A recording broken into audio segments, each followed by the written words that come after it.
Hi කොහොමද යාළුවනේ ඔයාලට හොඳින් ඇති කියලා හිතනවා. මම අද ඔයාලට අරගෙන එන්නේ අතුරුපසක් හදන හැටි. ඇත්තටම හරිම ලේසි මේ අතුරුපස. ඔයාලත් හදලා බලන්න. ಜಾති තුනයි අපිට ඕන කරන්නේ. බිත්තර ඕන කරනවා, චොක්ලට් ඕන කරනවා, කිරි ඕන කරනවා. ඔයාලට ප්‍රෙස් මිල්ක් උනත් ගන්න පුළුවන්. මම ගත්තේ පිටි කිරි. අපි හදලා බලමු. චොක්ලට් ටික දිය කරගමු. මේ චොක්ලට් ටික දිය කරගන්නේ මම ඩබල් බොයිල් ක්‍රමයට. ඔයාලත් එහෙම කරන්න. දැන් චොක්ලට් එක බොයිල් වෙන ගමන් තියන්නේ. ඒ කියන්නේ දිය වෙන ගමන් තියන්නේ.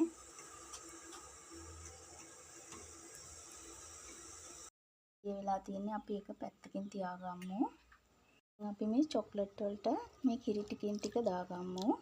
ටික ටික දාලා දිය කරගමු. දිය කරගන්න. හොඳට චොක්ලට් එක දිය වෙන්න ඕන.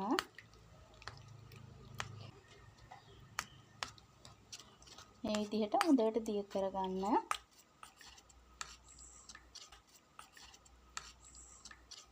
එකටම බිත්තර ටික දාගන්නවා. එක එක දාගන්න. එක එක දාලා හොඳින් විස් කරගන්න. ඔයාලට පුළුවන් මේක බෙන්ඩ් එකේ වුණත් විස් කරගන්න. හොඳට විස් කරගන්න.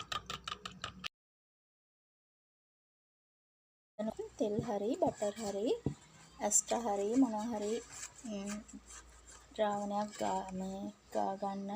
තෙල් ගා ගන්න. නැත්නම් ඇස්ට්‍රා නැත්නම් බටර් මොනවා හරි මේ විදිහට තවර ගන්න.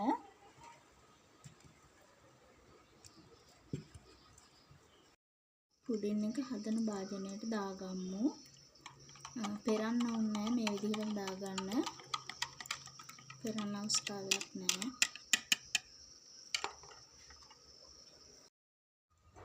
දැන් මම මේ විදිහට වතුර එකක් බොයිල් වෙන ලිපේ තියාගන්නවා. ලිපේ තියලා වතුර එක බොයිල් වෙනකොට කූලින් රැක් එකක් දාලා මගේ පුඩින් භාජනේ මම කූලින් රැක් එක උඩින් තියලා හොඳට වහ ගන්නවා. ඔයාලත් ඒ විදිහට කරන්න. දැන් වතුර එක බොයිල් වෙනවා. අපි දැන් අපේ පුඩින් භාජනය මේ ඇතුලෙන් තියාගමු. තියාගෙන ඉවර වෙලා ඔයාලා පියනකින් හොඳට මේ විදිහට වහ ගන්න. මෙතන මේ කිසිම විදිහකින් හිමාල එළියට පිටට නොයන විදිහට ආවරණය කරගන්න. මේ වගේ මධ්‍යම ප්‍රමාණයට තියාගන්න. ඔයාලට පැහැදිලිව පේනවත් නැහැ. මේ වගේ ප්‍රමාණයට තියාගන්න. වැඩි කරන්නත් එපා, අඩු කරන්නත් එපා. විනාඩි 45ක් හරියට මේ විදිහට තැම්බෙන්න තියන්න.